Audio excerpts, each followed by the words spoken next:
हर हर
जय जय हरे कृष्ण महामंत्र की श्री राधा वृंदावन चंद्र भगवान की श्री गौरंगाय की श्रीला प्रभुपाद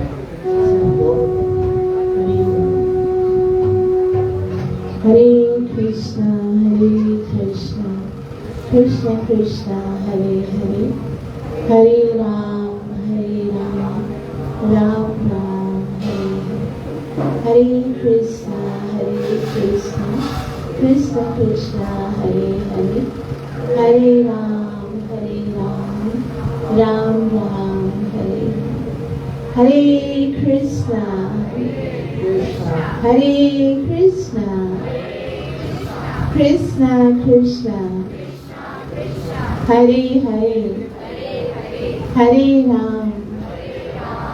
राम राम राम हरे हरे।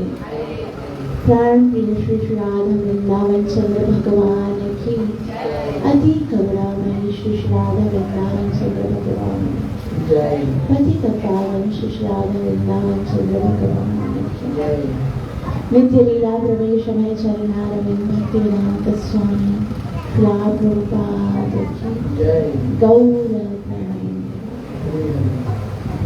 भगवत कथा में आज के इस पवित्र दिन में आप सबका हृदय की गहराई से हार्दिक स्वागत है। हम सब परम सौभाग्यशाली हैं जो कलिकाल के इस महातापक और पातक समय में भगवत कृपा से भगवान के चरणों में भगवान की कथा को श्रवण करने का हमें अवसर मिल रहा है। आज हम देखते हैं कि हमारे ही देश में कितने सारे जीव जो है वो दुखी हैं, तड़प रहे हैं, परेशान हैं। और अगर हम अपनी भेंट करें तो भगवान ने हमें कितना सुरक्षित और कितना आनंदित, कितना अपने निकट रखा है। तो डेफिनेटली हम सब सिलेक्टेड हैं क्योंकि भगवान ने हमें सिलेक्ट किया है भगवान की कथा श्रवण करने के लिए, भगवान की दर्शन करने के लिए, भगवान की सेवा करने के लिए। तो हम सबका परम सौभाग्य है। इस सौभाग्य से हम विभूषित होते हुए परम प्रिय संसार के हरता, संसार के पालनहार भगवान के परम पवित्र नाम से मंगलाचरण करेंगे और इस आध्यात्मिक जगत में प्रवेश करेंगे।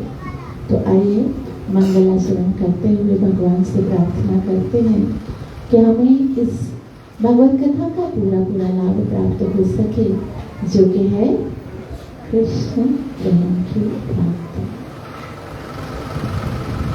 गुरवे गौरचंद्राय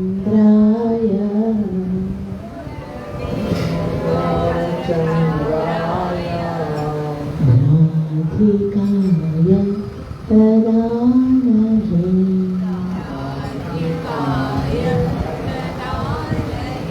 कृष्णाय कृष्णभक्ताय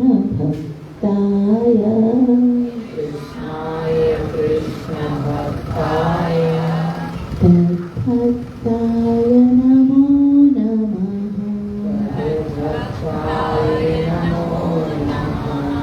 नारायणं नमस्कृत्य नरं चैव नरोत्तमं देवीं सरस्वतीं व्यासं ततो जय मुदीरये नष्टप्रायेषु अभद्रेषु नित्यं भागवत सेवया भगवती उत्तमश्लोके भक्तिर्भवति नैष्ठिकी जय श्री कृष्ण चैतन्य प्रभु नित्यानंदा श्री अद्वैत गदाधर शिवासदि गौर भक्तवृंद हरे कृष्ण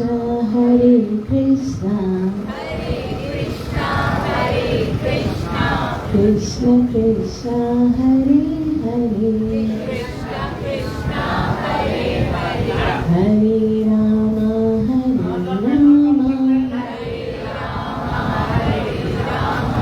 राम राम हरे हरे। तो आज बहुत ही परम पावन दिन है जो हम सब यहाँ पर सेलिब्रेट करने के लिए आए हैं, क्योंकि आज से कुछ ही दिन पहले भगवान का जन्म हुआ था और जन्म के बाद जब भगवान का जन्म हुआ था, कहाँ पर हुआ था? मथुरा में। और मथुरा से भगवान कहाँ पर आ गए थे? गोकुल में। अब गोकुल में जब भगवान आए तो सारे जितने भी गोकुलवासी थे वो भगवान से बहुत प्यार करते थे और प्यार से कोई उन्हें कान्हा पुकारता था, कोई लल्ला पुकारता था, कोई सांवला पुकारता था, कोई सलोना पुकारता था, कोई नटखट बोलता था, तो कोई नंद नंदन बोलता था, कोई यशोदा नंदन बोलता था। सबने अपने अपने हिसाब से भगवान को पुकारना तो स्टार्ट कर दिया था, लेकिन अभी तक उनका कोई वास्तविक नाम नहीं था।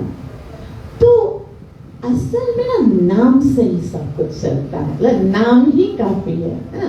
और हम सब पतितों के लिए तो साक्षात भगवान से भी ज्यादा हमारे लिए यदि कोई करुणामयी है तो कौन है? भगवान का नाम है। अब देखो भगवान आए थे कब? आज से 5000 वर्ष पहले। उनमें से तब तो भगवान के सानिध्य में ना आप रह सके ना हम रह सके, तो भगवान ने तो बस उन्हीं जीवों का उद्धार किया जो कि उस समय 5000 साल पहले थे, है ना। लेकिन भगवान का नाम वैसे तो कहते हैं अभिन्नत्वान नाम नामिनो, नाम और नामी में कोई अंतर नहीं है।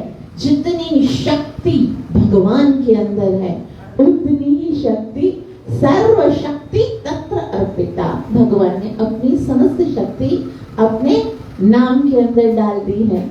लेकिन अगर फिर भी तुलना की जाए, अगर कंपेयर किया जाए तो भगवान से भी ज्यादा दयालु तो भगवान का नाम है, क्योंकि भगवान आए इस भौतिक जगत में कितना समय तक रहे थे? कितना समय तक रहे थे? 125 साल। तो मतलब भगवान ने जीवों का उद्धार कितने साल तक किया होगा? 125 साल। लेकिन भगवान के आने से पहले भी भगवान का नाम जीवों का उद्धार कर रहा था। भगवान जब थे तब भी, अब द्रौपदी के पास क्या था? साक्षात भगवान तो द्वारिका में थे। द्रौपदी तो हस्तिनापुर में थी और पुकारती थी तो क्या पुकारती थी? भगवान का नाम पुकारती। पांडवों के ऊपर जब अगर कोई कष्ट आता तो क्या पुकारते थे? भगवान का नाम पुकारते थे। गुरु ने, प्रहलाद ने, गजेंद्र ने पुकारा तो भगवान के नाम को ही पुकारा। तो जब भगवान थे सब समय भी अगर कोई उद्धार करता था तो कौन करता था? भगवान का नाम। और भगवान के इस धराधाम से अपने गौलोक में जाने के बाद भी हम जैसे पतित जीवों का यदि कोई उद्धार करने वाला है तो कौन है? वही भगवान का नाम है। तो वास्तव में यदि तुलनात्मक दृष्टि से देखा जाए तो भगवान से भी ज्यादा कृपा करने वाला, भगवान से भी ज्यादा दयालु, भगवान से भी ज्यादा हम पतितों का उद्धार करने वाला यदि कोई है तो वो कौन है? भगवान का नाम है। और हम जैसे पतितों के लिए तो नाम ही एकमात्र सहारा है। नाम के बिना और कुछ नहीं, कोई सहारा नहीं। आपको यदि कोई बोले ना भगवान मिल जाए तो उसमें इतनी खुशी की बात नहीं है, क्योंकि भगवान तो कहाँ रहते हैं?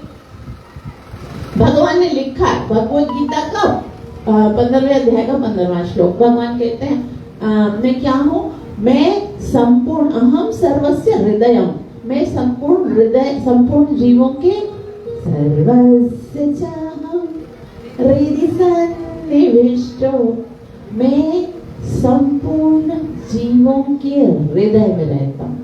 भगवान का स्टेटमेंट है, हस्ताक्षर ये है ना। भगवान ने कहा मैं कहाँ रहता हूँ? मैं हृदय में रहता हूँ। एक बार नहीं, फिर वापस बोले ईश्वर सर्वभूतानां हृदयेषर्जुन तिष्ठति, मैं तो ईश्वर, जो ईश्वर रूप में प्रत्येक जीव के हृदय में रहता हूँ। लेकिन हैरत की बात यह है हृदय में रहने वाले भगवान कभी दिखते ही नहीं है। पूरा संसार दिखता है जो उसने बनाया है ना। उस संसार जिसने जो कृष्ण ने बनाया है वो पूरा संसार दिखता है, लेकिन जिसने बनाया है वो हृदय में बैठने की गारंटी देता है। परंतु वो दिखता ही नहीं है। जब तक नाम का आभास नहीं होता है, जब तक नाम में रुचि नहीं होती है तो हृदय में बैठकर भी दूर ही रहता है। और जब नाम जपते हैं तो फिर उसके अतिरिक्त और कुछ दिखता ही नहीं है। तो वास्तव में नाम ही हमारा एकमात्र आधार है। और आज भी विडंबना ये है कि वो त्रिलोकी का नाथ है, उसके पास नाम ही नहीं है ना। तो छठी कर रहे हैं भगवान की। छठी में क्या करते हैं? हमारे सनातन धर्म में 16 संस्कार होते हैं। जैसे गर्भदान संस्कार होता है, जातक संस्कार होता है, अन्नप्राशन संस्कार होता है, उसी तरह से नामकरण संस्कार होता है। ये अत्यंत ही महत्वपूर्ण होता है, क्योंकि एक बार जब नाम मिल जाता है उसी से फिर आपकी पहचान होती है। कभी भी आपसे कोई पूछेगा आप कौन हो, तो आप क्या बताओगे? अपना नाम ही बताओगे ना। तो उस समय अगर नाम ही नहीं है तो हम अपना इंट्रोडक्शन कैसे देंगे? पता नहीं मैं क्यों कौन हूँ। अगर कोई किसी का नाम ही नहीं होगा तो कैसे? अगर आप मार्केट में भी कुछ लेने जाओगे तो आप बोलोगे ये दो वो दो, ऐसे तो नहीं बोलोगे ना, नाम बोलोगे मुझे ये चाहिए वो चाहिए। तो उसी तरह से अगर भगवान को भी कुछ प्रिय है ना, भगवान ने बहुत कुछ बनाया है और हम कुछ गिफ्ट देते ना, किसी को बहुत अच्छा लगता है वही देते हैं। लेकिन आचार्यों ने यही बताया कि भगवान को सुनाना है तो भगवान का नाम सुनाओ, क्योंकि भगवान को सबसे अच्छा अपना नाम लगता है। जब हम पुकारते हैं ना हरे कृष्णा कृष्ण कृष्ण हरे हरे, हरे राम राम राम हरे हरे। इससे मधुर और कुछ नहीं है। हमारे गुरु महाराज ने भी हमको यही नाम ही तो दिया है कि पुकारो और प्राप्त करो। भगवत प्राप्ति का एकमात्र साधन है नाम, और वही नामकरण करने के लिए आज वसुदेव जी गार्ग आचार्य को बुलाते हैं। श्रीमद् भागवतम के 10वें स्कंद के 8वें अध्याय में आपको पता है यदुओं का एक आचार्य है, उनका नाम है गार्ग आचार्य। तो वसुदेव जी जो है वो गार्ग आचार्य को बुलाते हैं और कहते हैं आचार्य, बहुत समय हो गया परंतु मेरे पुत्रों का नामकरण नहीं हुआ, तो आप कृपा करके उनका नामकरण करके आइए। गार्ग आचार्य एक बहुत बड़े सन्यासी और तपस्वी हैं। वो किसी भी वंश का, किसी भी कुल का पुरोहित बनना उनके लिए कोई महान कार्य नहीं था, है ना। पुरोहित बनना कोई इतनी बड़ी बात नहीं है, लेकिन उन्होंने यदुवंशियों का पुरोहित बस एक ही लालसा से बनना स्वीकार किया था कि एक दिन इसी वंश में सर्वशक्तिमान त्रिलोकी के नाथ योग योगेश्वर भगवान श्री कृष्ण का अवतार होगा, और जब वो आदि पुरुष भगवान इस भौतिक जगत में आएंगे तो उनका नामकरण करने का अवसर मुझे मिलेगा। इसीलिए गार्ग आचार्य ने यदुवंशियों का पुरोहित बनना स्वीकार किया था। तो वसुदेव जी ने कहा, देखो अभी क्या है, नंद बाबा वैश्य हैं, वसुदेव जी कौन है? क्षत्रिय है, ठीक है। वैसे तो एक ही वंशावली है, लेकिन दो पत्नियां थी उनकी, सुरसेन की, तो एक वैश्य और एक क्षत्रिय। तो क्षत्रिय से वसुदेव जी उत्पन्न हुए, और जो वैश्य हैं उनसे नंद बाबा जी। तो नंद बाबा जो है, अभी ऐसा क्या है, संस्कार जो है ना वो अलग अलग समय में होते हैं। जो क्षत्रिय हैं उनकी संतान का संस्कार कम से कम 100 दिन में हो जाना चाहिए। नामकरण संस्कार जो है वो 100 दिन के अंदर हो जाना चाहिए। वैश्य जो है वो 6 दिन में करते हैं, मतलब अलग अलग टाइम होता है। हम लोग जो करते हैं वो 6 दिन में करते हैं ना, छठी करते हैं। तो लेकिन है ना, ये क्योंकि ग्वाले थे ना नंद बाबा, तो इतना ज्यादा है ना ये संस्कारों वगैरह में इन्हीं रुचि नहीं थी। तभी वसुदेव जी ने सोचा, अगर नामकरण नहीं रखा मेरे कन्हैया का, फिर तो नाम बिगड़ जाएगा। कोई कन्नो बोलेगा, कोई कान्हा बोलेगा, कोई कन्हैया बोलेगा, कोई सांवला बोलेगा, कोई नटखट बोलेगा। ऐसे कोई नाम अगर नहीं रखा प्रॉपर तो नाम बिगड़ जाएगा। इसलिए क्या करना चाहिए, नामकरण संस्कार करना चाहिए। तो गर्गाचार्य को बुला के कहते हैं, शुकदेव गोस्वामी कहते हैं, श्री शुक उवाच गर्गः प्रोहितो राजन् यदूनां समहातपा व्रजं जगामः नन्दस्य वासुदेव प्रचोदितः। वसुदेव जी ने कहा, आप ब्रज जाइए और नंद जी के यहाँ पर जो हमारे पुत्र हैं उनका नामकरण करके आइए। और गर्ग जी के कैसे हैं उनके बारे में शुकदेव गोस्वामी कहते हैं, यदूनाम सुमहातपा। वास्तव में जीवन जो है ये मनुष्य जीवन तपस्या के लिए मिला है। जितना कोई जीव तपस्या करता है ना, उतना ही उसके अंदर शक्ति आती है, उतना ही उसके अंदर तेज आता है, उतना ही बल आता है, उतनी ही प्रगति होती है। हम क्या सिखाते हैं अपनी संतान को? भोग करना सिखाते हैं, है ना। खाया कैसे जाता है, ऐसे खाते हैं। पहना कैसे जाता है, ऐसे। एंजॉय कैसे किया जाता है, ऐसे खाते हैं ना। भोग भोगना कोई सिखाने की वस्तु ही नहीं है। जीव को भोग भोगना तो आदि काल से आता है। जो आदिवासी है ना, जो जंगलों में रहते हैं, उन्हें भी पता है मुंह में डाल के खाया जाता है, उन्हें भी पता है एंजॉय कैसे किया जाता है, उन्हें भी पता है बच्चे कैसे पैदा होते। ये सब भोग भोगने की कोई उनको इंस्ट्रक्शंस देने की आवश्यकता नहीं है। इसकी एजुकेशन की आवश्यकता नहीं है। एजुकेशन तो किसकी होनी चाहिए? तपस्या की होनी चाहिए। क्योंकि जितनी तपस्या होगी ना, उतनी प्रगति होगी। आज जीव तपस्या को भूल गया है, केवल भोग भोगता है। इसकी शक्ति नहीं है किसी के अंदर, ना शक्ति है, ना साहस है, ना ही आध्यात्मिक उन्नति हो रही। लेकिन ये जो है गर्गाचार्य, वो उनके बारे में क्या कहा जाता है? सुमहातपा। और सबसे बड़ी तपस्या क्या है आपको पता है? शास्त्रों में बताया जाता है सबसे बड़ी तपस्या है ब्रह्मचर्य व्रत का पालन करना। जितना जीवन पवित्र होगा उतनी ही उन्नति होगी। आजकल का जीव जो है, आजकल का साधारण व्यक्ति जो है, उसको ब्रह्मचर्य की कोई एजुकेशन दी नहीं जाती। छोटा बच्चा होता है, अभी तक समझता भी नहीं है कुछ भी, उसको पता भी नहीं है जेंडर के बारे में। तभी से उसको यूट्यूब पे और ना अलग अलग इंटरनेट पे ऐसी चीजें दिखाई जाती हैं कि उनका ब्रह्मचर्य वहीं से पतन होना शुरू हो जाता है। इसीलिए आध्यात्मिक ब्रह्मचर्य नहीं तो उसके बाद कुछ भी नहीं। आध्यात्मिक जीवन की उन्नति होती है ब्रह्मचर्य से। तो ये क्योंकि ऊर्ध्वरेता होते हैं, उनकी शक्ति होती है, उनके अंदर बुद्धि होती है, वही आध्यात्मिकता में प्रगति कर सकते हैं।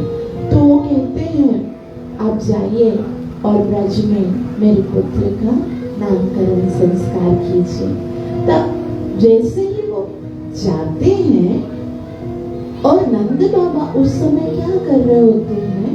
नंद बाबा के घर में ठाकुर जी होते हैं, और वो ठाकुर सुबह सुबह उठकर अपने ठाकुर जी लक्ष्मी नारायण जी को कहते हैं कि बहुत समय हो गया, 100 दिन का हो गया मेरा पुत्र, आप किसी तपोवन को भेज दीजिए, किसी ऐसे विरक्त सन्यासी को भेज दीजिए जो मेरे पुत्र का नामकरण कर दे।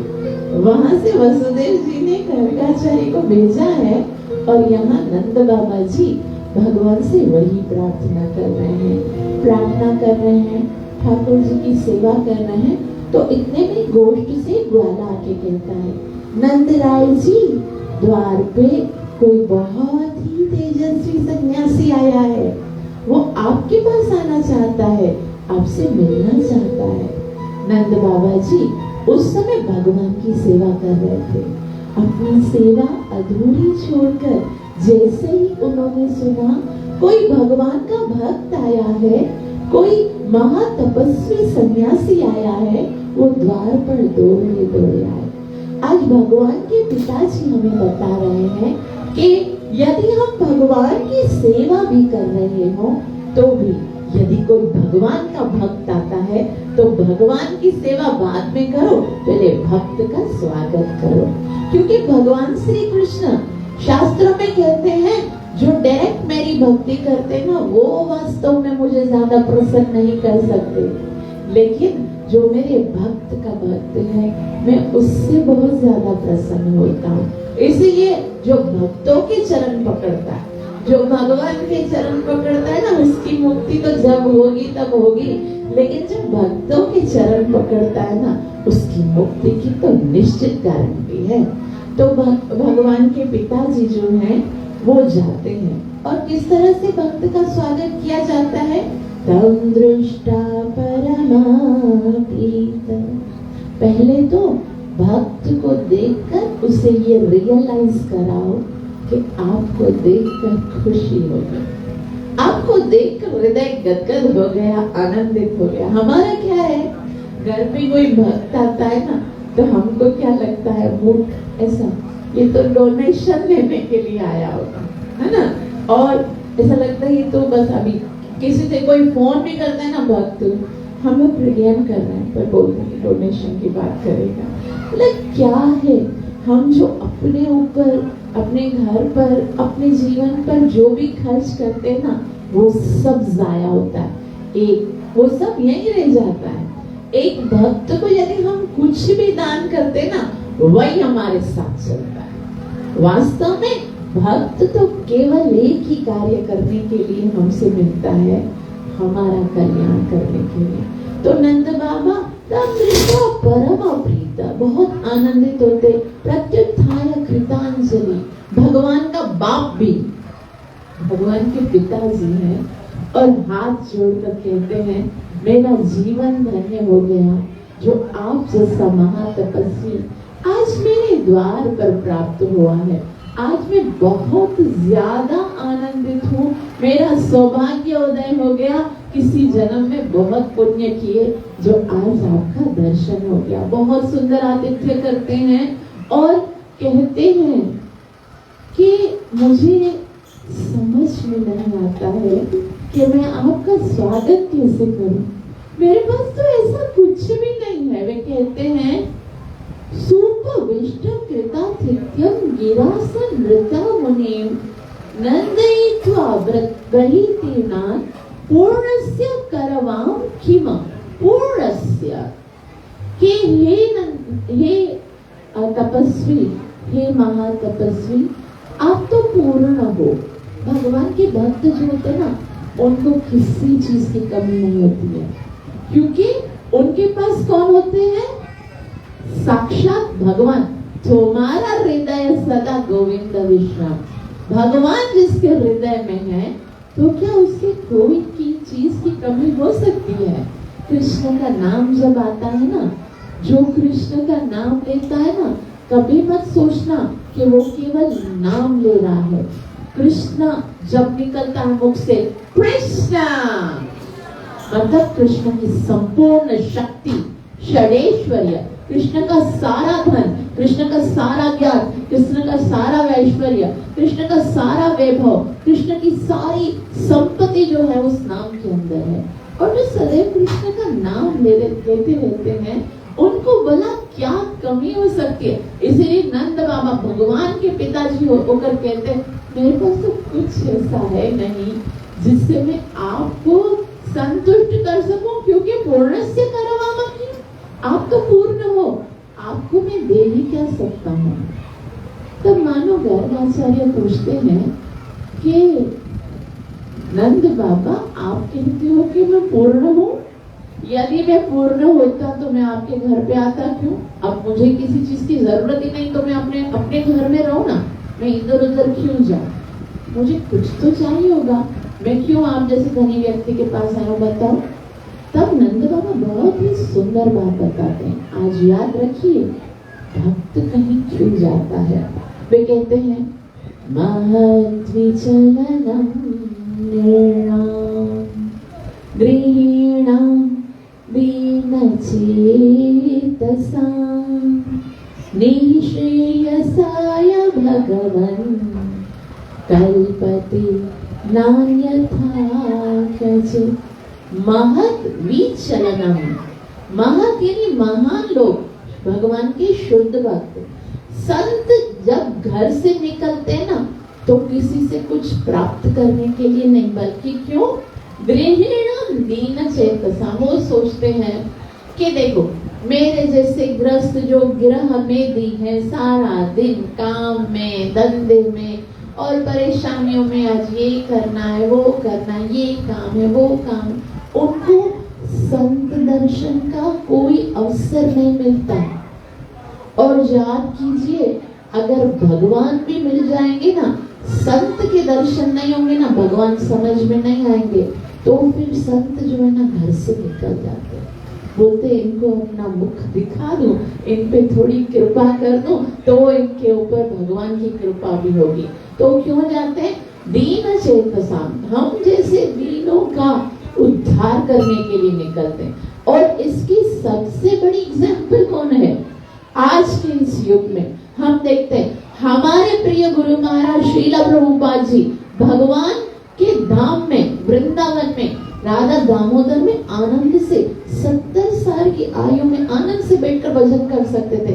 सामने रूप गोस्वामी की समाधि है, राधा दामोदर है और भगवान के धाम में बैठे हुए हैं।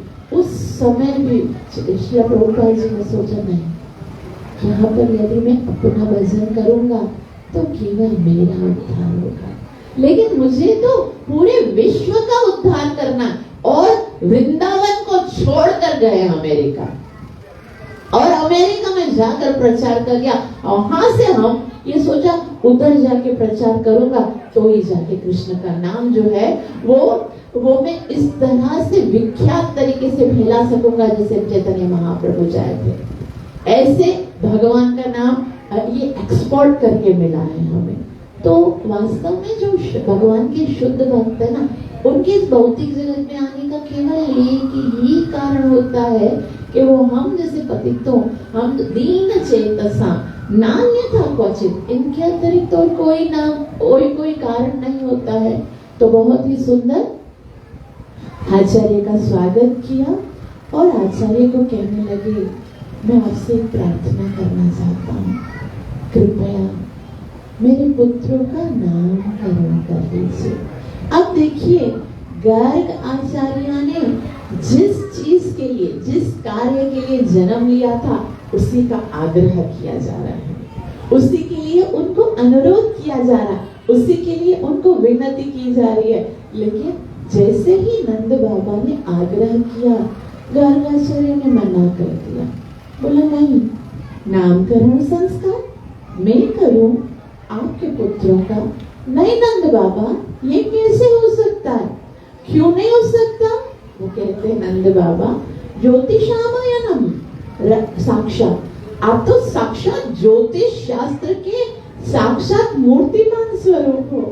मैं ये जानना चाहता हूँ मेरे पुत्रों का भविष्य क्या है, क्योंकि ये जो ज्योतिष शास्त्र आप सुनते हो ना, जो ये ज्योतिष शास्त्र होता है कि भाई आप पहले क्या थे, इसको क्या बोलते हैं, एस्ट्रोलॉजी।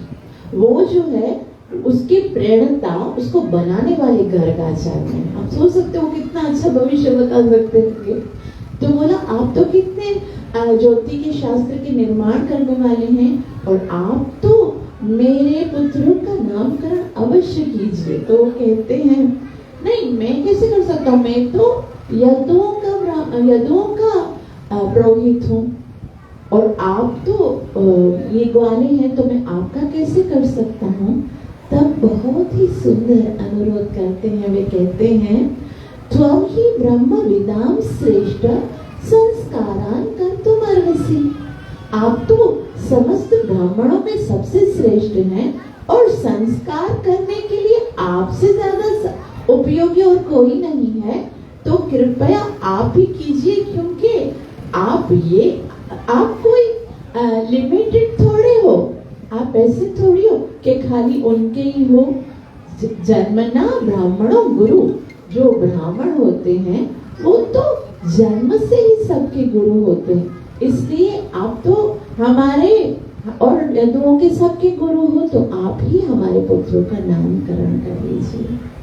हृदय में सोच रहे हैं, मैं आया ही इसीलिए तो हूँ कि मैं तुम्हारे पुत्रों का नामकरण करूं, लेकिन हृदय धड़ रहा। अब देखिए, ये भगवान के भक्तों की कोमलता, ये ज्योतिष शास्त्र के प्रणेता हैं, उनको पता है कि भगवान है सामने मेरे, उनको पता है कि ये बड़े होंगे, कंस का वध करेंगे, संसार का उद्धार करेंगे, लेकिन डर क्या लग रहा है, नहीं, अगर मैंने नामकरण संस्कार कर दिया तो कंस को पता चल जाएगा कि यदुओं के पुरोहित ने नामकरण संस्कार किया है, और अगर उसको पता चल जाएगा तो कंस तो कितना पापी है। वे कहते कंस पापमति सख्या, कंस तो बहुत पापी है।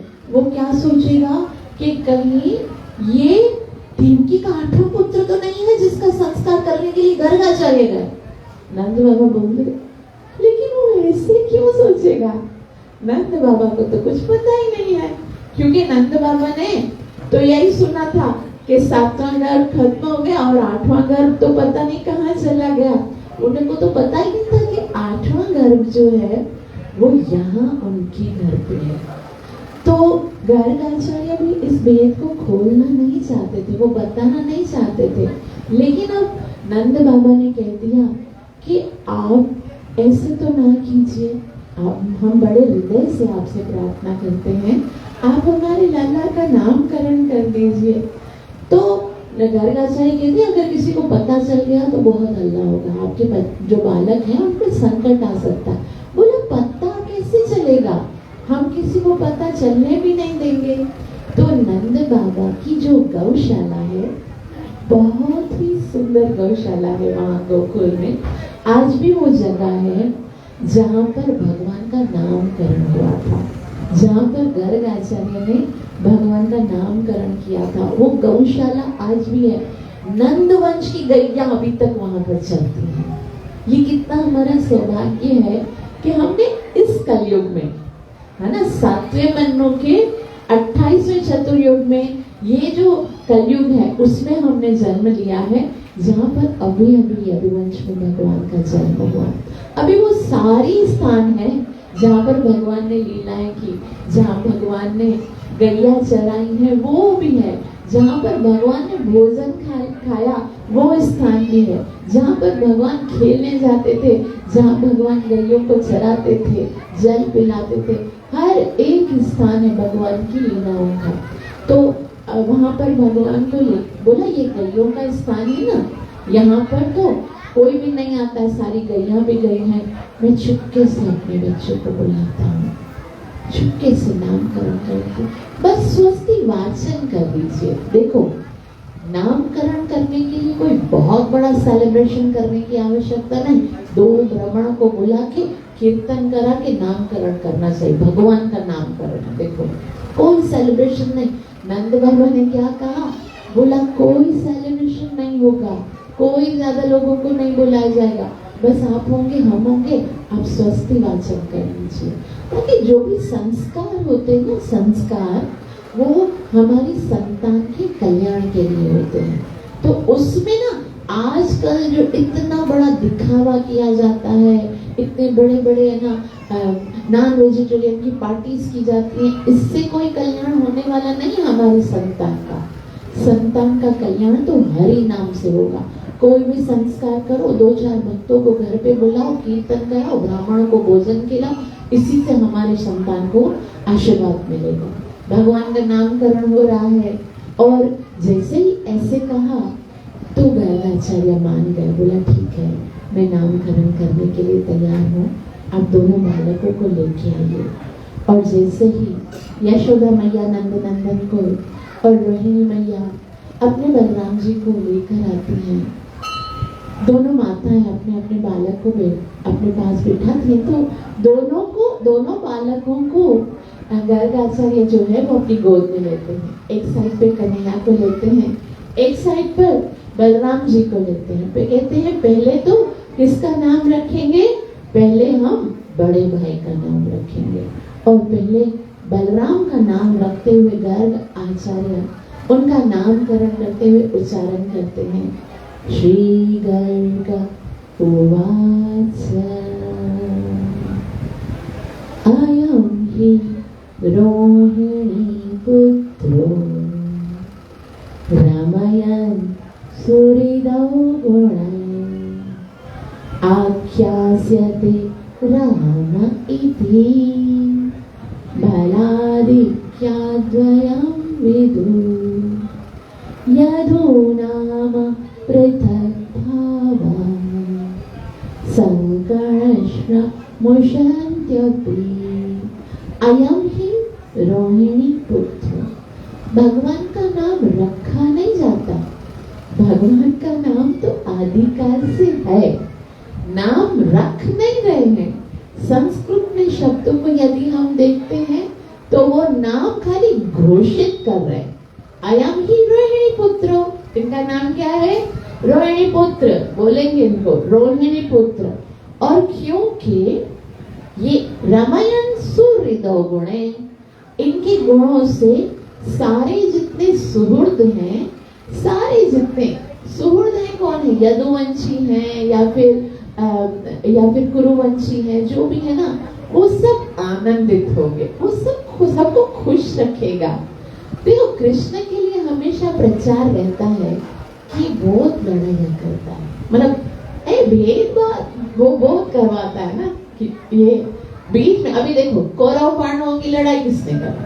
अर्जुन ने तो बोला मैं तो भिखारी बनकर भीख मांगने के लिए तैयार हूँ, युद्ध नहीं कर रहा हूँ मैं, मुझे युद्ध से युद्ध करने के बाद यदि मुझे इस संसार की या राज्य तो क्या त्रिलोकी का राज्य भी मिलेगा तो भी मैं युद्ध नहीं करूंगा, बस मुझे जाने दो, मुझे चाहिए नहीं, ना मुझे राज्य चाहिए ना मुझे स्वर्ग चाहिए, मुझे युद्ध नहीं करना। कृष्ण ने कहा जाओगे कैसे, युद्ध तो तुमको करना पड़ेगा, अब कारण कुछ भी हो युद्ध करने की वजह तो बने ना वो तो। लेकिन बलराम जी तो बेचारे चले गए, वो तो बोले भाई अपने ही लोग युद्ध कर रहे हैं, मेरे को तो युद्ध करना ही नहीं है, मैं तो तीर्थ यात्रा पे चला गया। तो ये पहले से बता रहे हैं गर्ग आचार्य कि रमयन सुहृदौ गुण है, कि सब इनके गुणों से सब रमेंगे, आनंदित होंगे, इसलिए आख्यास्यते राम इति, इनको राम आख्यास्यते, इसको राम कहा जाता है, पहले से ही कहा जाता है।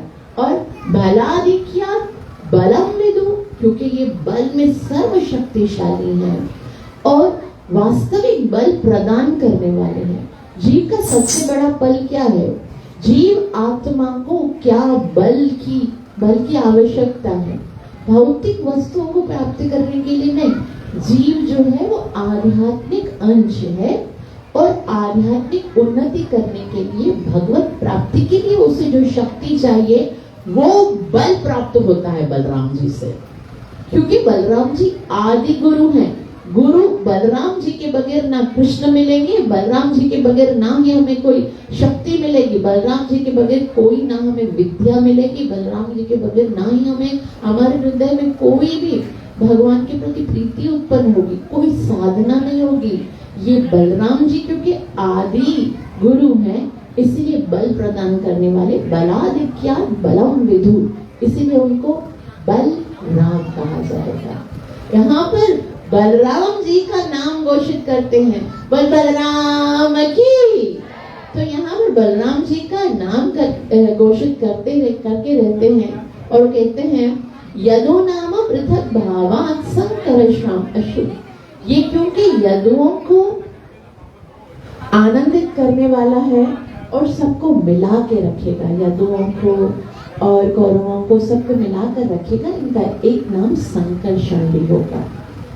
और बलराम जी का नाम घोषित करने के बाद रोहिणी जी को बलराम को सौंपते हैं और कृष्ण की ओर देखते हैं। हरे कृष्ण माता जी, हरे बोल, हरे कृष्ण कृष्ण कृष्ण हरे हरे, हरे राम जैसे ही कृष्ण को गोद में उठाते हैं,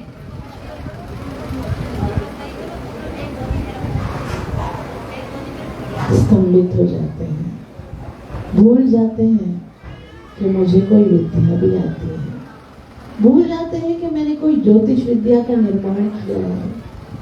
साक्षात सर्वेश्वर भगवान जब गोद में आ गए तो कौन सी विद्या रह गई, कौन सा ज्ञान रह गया, सब भूल गए। शब्द भी साथ नहीं दे रहे थे, सोच रहे थे कौन सा नाम रखूं इनका, कोई ऐसा नाम है जिसमें ये समाये जा सकते हैं, कौन सा नाम है जो इनका रख सकते हैं और कौन सा नाम है जो इनका नहीं है। हर नाम में ये समाये हुए हैं और किसी नाम में समा नहीं पाएंगे। मैं क्या बोलूं, स्पीचलेस हो गए, शब्द मौन हो गए, वाणी कंठ गदगद हो गया, रुक गए, शब्दों ने साथ नहीं दिया और सोचे बस अब प्राण निकल जाएंगे। जैसे ही यशोदा नंदन के मुखमंडल को देखा है, गर्ग आचार्य सुध-बुध भूल गए, सोचा अब मुझसे ये कार्य तो होने वाला नहीं। भगवान को प्रार्थना करने लगे कि इतना बड़ा जीवन जिया है मैंने, इसी दिन की प्रतीक्षा के लिए तो जिया है कि एक दिन ऐसा आएगा जिस दिन मुझे आपका नामकरण करने का अवसर मिलेगा, और आज जब वो दिन आया है, आपने मुझसे मेरा ज्ञान छीन लिया, मेरी बुद्धि छीन ली, मेरे शब्द छीन लिए। अब मैं अगर आज चूक गया, अगर आज मैंने ये अवसर का लाभ नहीं उठाया, तो जन्म जन्मांतर तक कभी मुझे ये अवसर नहीं मिलेगा। आपने यदि मुझे ये अवसर दिया है, तो कृपया मुझे योग्यता दीजिए, मुझे वो शब्द तो दीजिए जिनसे मैं आपका नामकरण कर सकूं। मुझे वाणी की शक्ति दीजिए। आपको पता है हम बोलते कैसे हैं? कृष्ण के विषय में कुछ बोलना किसी के बस की बात है क्या? ये तो श्रीमती राधा रानी की कृपा है कि हमारे मुख से कृष्ण शब्द निकलता है। ये तो उन प्रियेश्वरी की अनुकंपा है कि हम उनकी कुछ बड़ाई, कुछ स्तुति कर सकते। हमारे शब्दों में जो भगवान का जो 1000 मुख वाला शेष नाग है ना, वो जब से इस संसार बना है तब से भगवान की स्तुति कर रहा है।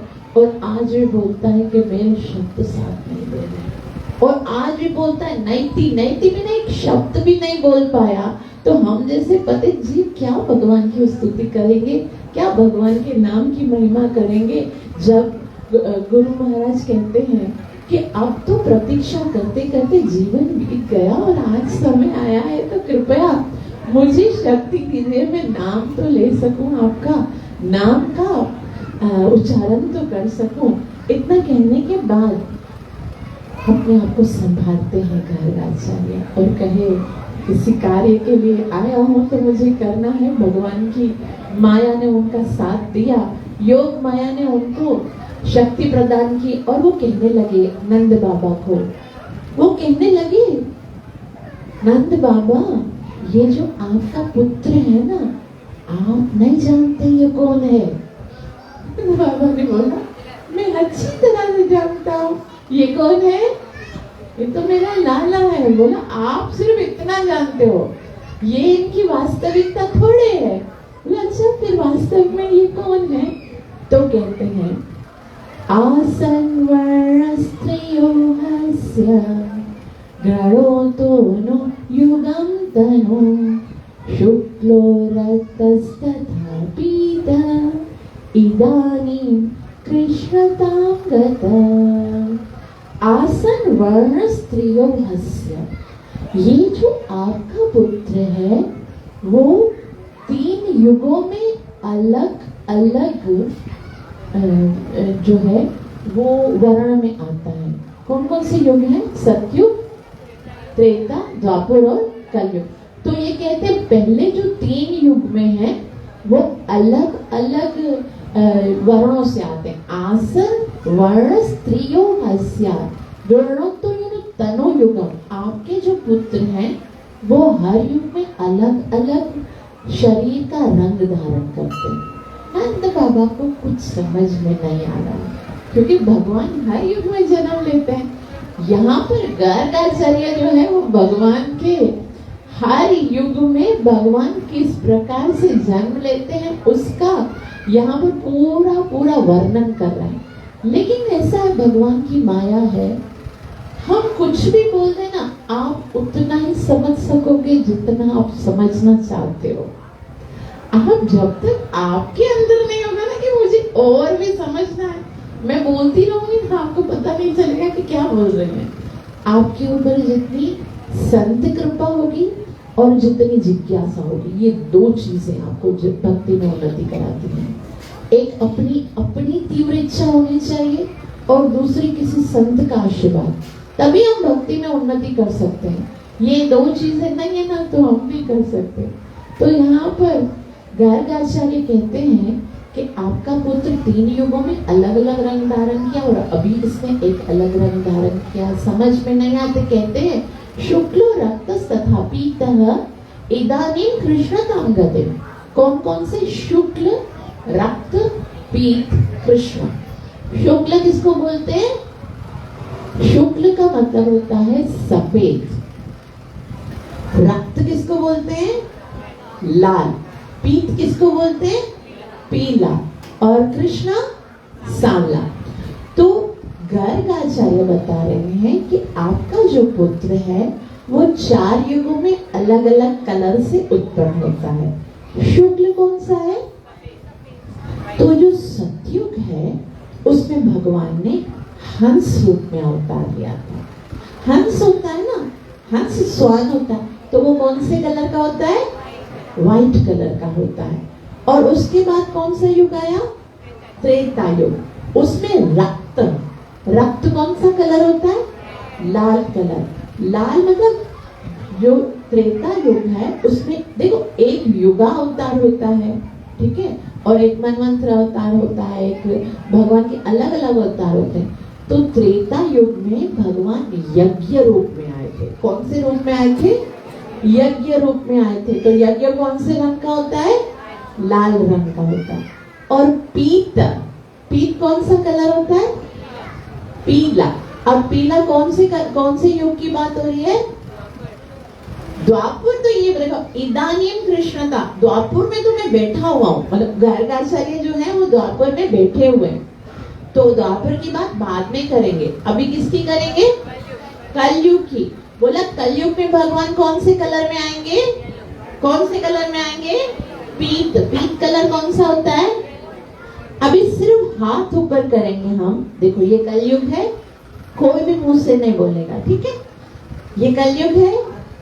पहले बोला शुक्ल, कौन से युग में? सतयुग में। कौन सा अवतार? हंस का अवतार। रक्त कौन सा कलर? लाल कलर। कौन से युग में? त्रेता युग में। अब पीत है, पीत कौन सा? पीला। कौन से युग में? कलयुग में। अब कौन बताएगा कलयुग में पीले रंग के कौन से अवतार हुए? सिर्फ हाथ ऊपर करेंगे, कोई नहीं बोलेगा। पीले रंग का कौन सा अवतार होता है कलयुग में? हरि बोल। गौर कौन होता है? गौरंगा। गौरंगा। देखो जैसा राधा रानी का कलर होता है ना, तब तक कांचन गौरंगी वो राधा रानी का कलर लेकर आए हैं और हृदय कृष्ण का लेकर आए हैं। तो देखो यहाँ पर कोई ऐसे बोलते हैं भाई भागवतम में तो कृष्ण और चैतन्य महाप्रभु के विषय में कुछ नहीं बताया गया। भागवत, आप लोग हरे कृष्णा वाले चैतन्य महाप्रभु को भगवान बोलते हो, भागवतम में क्या लिखा हुआ है? देखो यहाँ पर गर्ग आचार्य बता रहे हैं कि कलयुग में भगवान पीले रंग से आते हैं, है ना? और पीले रंग से आके क्या कहते हैं?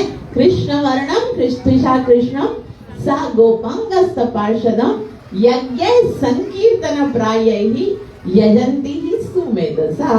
कि ये कृष्ण वर्णन करेगा, कृष्ण रंग का नहीं होगा। और क्या करेगा?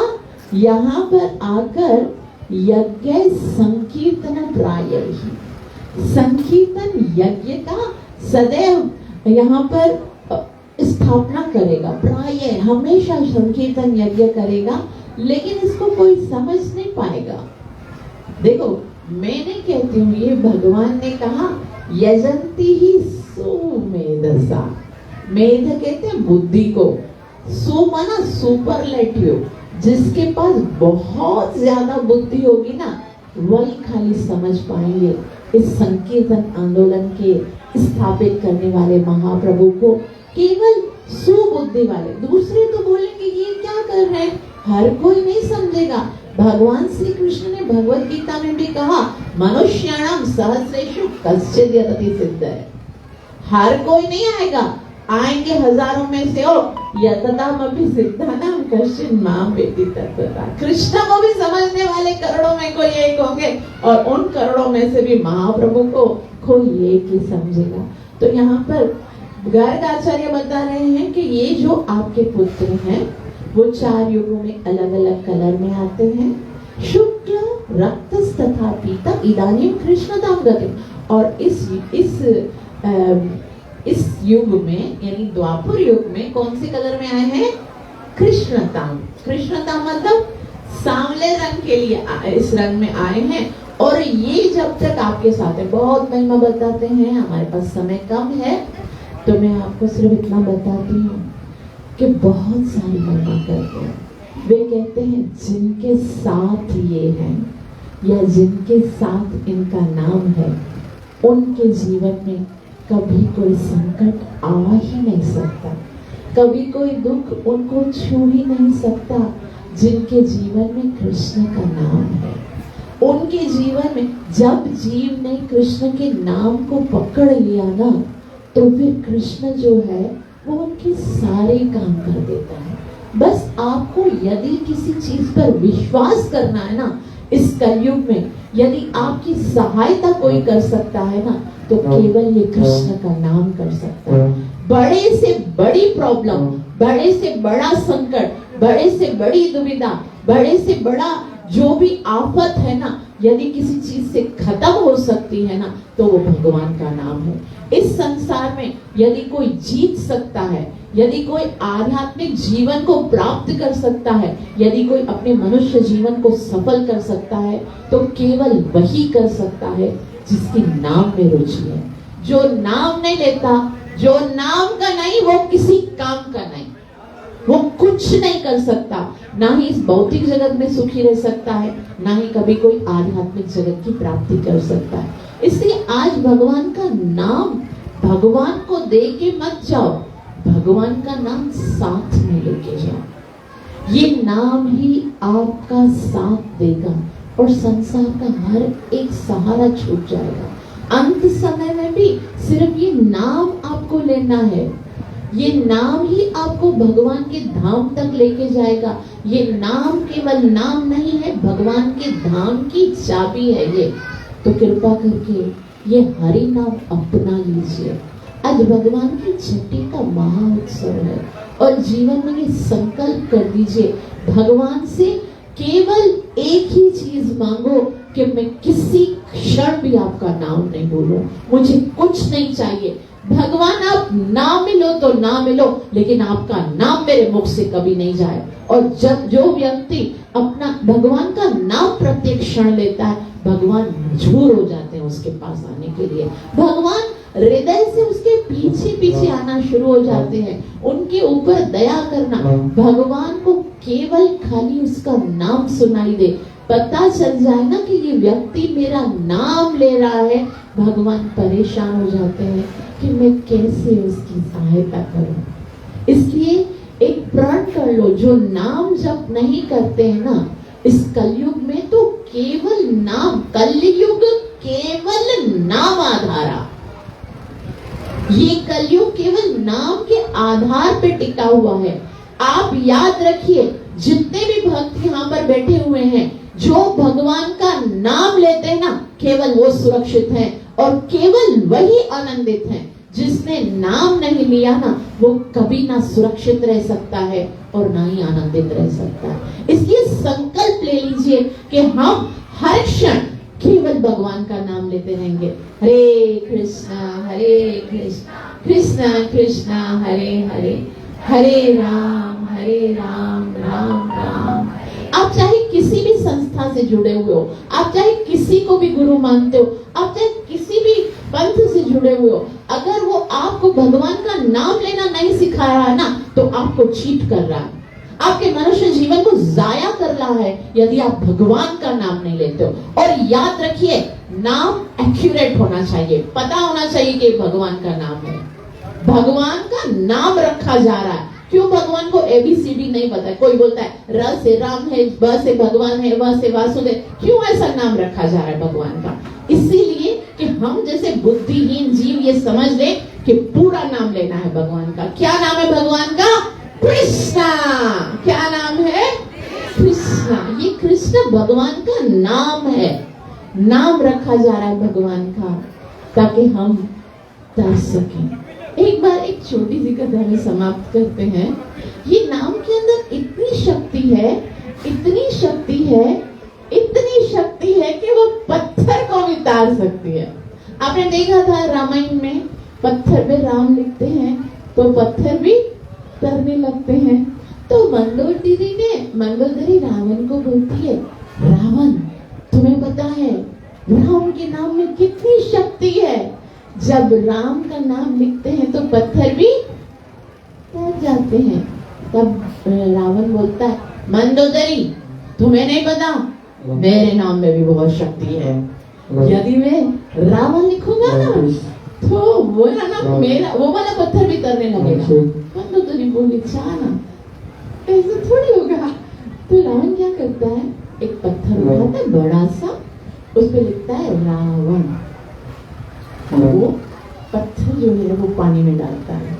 आपको पता है क्या होता है, वो पत्थर भी तैरने लगता है। मंदोदरी हैरान हो जाती है, बोला ये तो इतना पापी है, इसका नाम लेने वाला तो हमेशा डूब जाएगा, ये पत्थर आखिर तर कैसे रहा है। तो बोला, देखो मैंने बोला ना मेरे नाम में भी शक्ति है, मेरे नाम से भी पत्थर तरता है, तुम क्या समझते हो खाली राम के नाम से पत्थर तरेगा। मंदोदरी बोलती है, मुझे बताओ ये कौन सा मैजिक है, कैसे तरता है। बोलो नहीं बताऊंगा, बस मेरे नाम से तर रहा है। कैसी सेवा की मंदोदरी ने, एक दिन 2 दिन सेवा करते करते बोला, आज मैं तुम्हारी सेवा से बहुत खुश हूँ, मांगो मुझसे क्या चाहिए। बोला, खाली ये बताओ वो पत्थर कैसे तरा, बस यही दो मुझे, यही सेवा के बदले में चाहिए। तो रावण ने बोला, सच बताओ शक्ति तो राम के नाम में है। बोला, लेकिन तुम्हारे नाम वाला पत्थर कैसे तरा। बोला, मैंने उससे कहा था तुझे शपथ है श्री राम की जो तुम डूबे, और मेरी शपथ से वो नहीं डूबा। देखो मतलब हम रावण जैसे पतित भी होंगे ना अगर, और श्री राम का नाम अगर हमारे मुख में होगा तो इस भवसागर से तर जाएंगे। हरे कृष्णा कृष्णा कृष्णा हरे हरे, हरे राम राम राम हरे हरे। बोल श्री कृष्ण कन्हैया लाल की जय। नित्य लीला प्रवेश अनय चरणा रविंद्र भक्ति वेदांत स्वामी श्री प्रभुपाद। आप सबका बहुत बहुत आभार जो इतना प्रेम से श्रवण किया। मुझे आशीर्वाद दीजिए कि जीवन भर भगवान के पवित्र नाम को जपती रहूं और इसी नाम से प्रेम करती रहूं। Thank you so much. Hare Krishna. ग्रंथराज श्रीमद् भागवतम महापुराण। बोल श्री कृष्ण भगवान की। क्या प्यारी साथ संगत असांजे